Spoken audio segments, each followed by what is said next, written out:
रांची अध्यक्ष।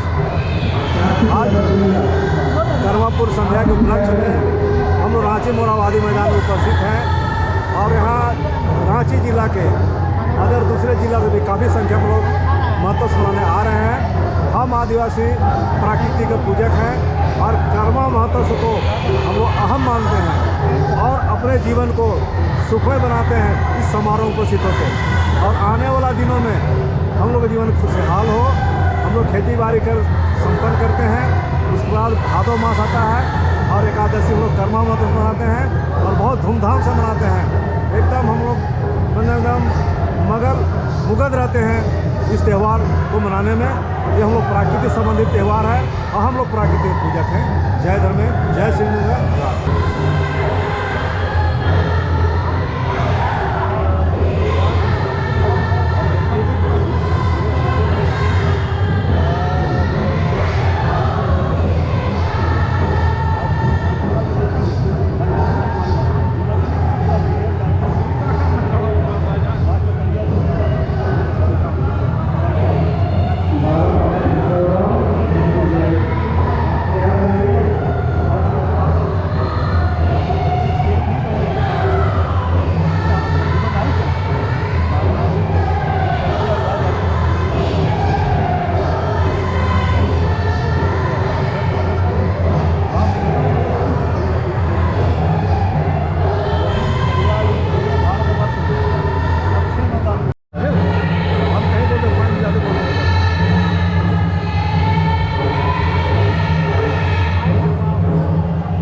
Gracias.